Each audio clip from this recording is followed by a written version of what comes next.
Hello, नमस्कार सगळ्यांना. कसे आहात तुम्ही सगळे? सगळ्यात पहिल्यांदा तर तुम्हा सर्वांना हिंदू नववर्षाच्या हार्दिक शुभेच्छा. मला माहीत आहे गुढीपाडवा होऊन 2 दिवस झाले आहेत आणि माझा व्लॉग हा उशिरा येत आहे. तरी तुम्ही मला समजून घ्याल याची मला खात्री आहे. चला तर मग बघूया की आम्ही गुढीपाडवा कसा सेलिब्रेट केला ते. तर गुढीपाडवा आम्ही इथे पहिल्यांदाच सेलिब्रेट करत होतो आणि त्याचे कारण होते सिया. कारण सियाला आपल्या संस्कृतीबद्दल आणि सणांबद्दल माहिती असणे खूप गरजेचे आहे असे मला वाटत होते. आणि त्यासाठी आम्ही प्रयत्न करत होतो की जेवढं पॉसिबल आहे आपण तिला सांगूया. त्या दिवशी मी सकाळी पहाटे उठले होते. सगळं आवरून सगळ्यात आधी मी देवपूजा केली होती आणि नंतर मी गुढीची तयारी करून ठेवली होती.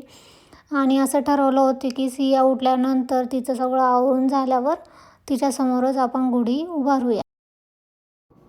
नैवेद्यासाठी मी श्रीखंड पुरी आणि पुरणपोळी असे दोन्ही बेत ठरवले होते.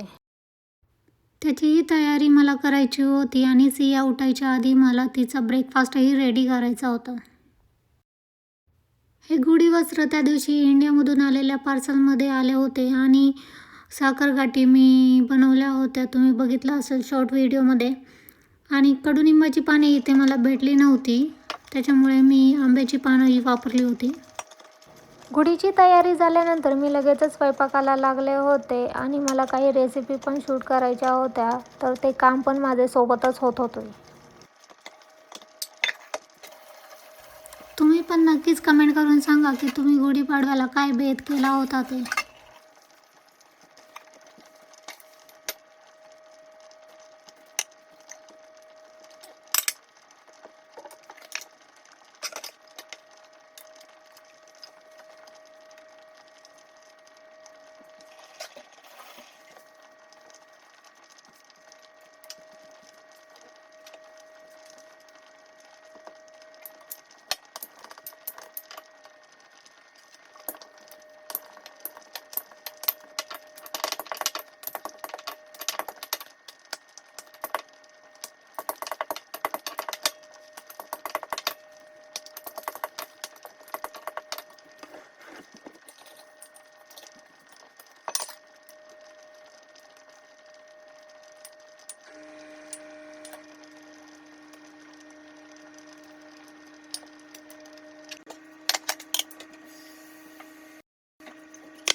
फायनली सगळं रेडी झालं होतं. नैवेद्याचं ताटही रेडी करून ठेवलेलं होतं आणि त्याच्यानंतर मी किचनची साफसफाई केली. सोबतच याची उठण्याची वाटही बघत होते.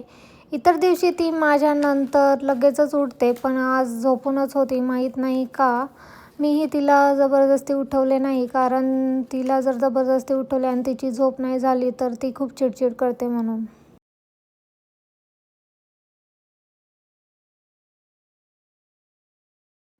10:30 वाजून गेले होते. सिया अजूनही उठलेली नव्हती. त्यामुळे मी ठरवले की गॅलरीमध्ये जाऊन आधी गुढी बांधून घेऊया. नैवेद्यानंतर सिया उठल्यावर सोबतच दाखवता येईल.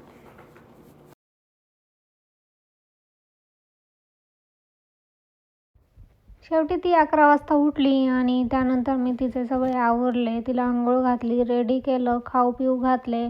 त्यानंतर आम्ही देवाला नैवेद्य दाखवला, पाया पडलो.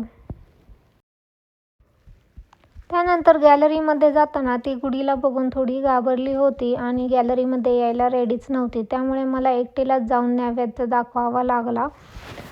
नंतर मी तिला खेळवत असंच नेलं आणि गुढीच्या पाया पडायला सांगितलं, तर तिने पडल्या. नंतर आम्ही थोडंसं तिचा फोटोशूट केला आणि अशा प्रकारे आम्ही आमचा गुढीपाडवा छोट्याशा पद्धतीने सेलिब्रेट केलेला आहे. तर तुम्हाला हा व्हिडिओ कसा वाटला नक्की कळवा कमेंटमध्ये. Thanks for watching.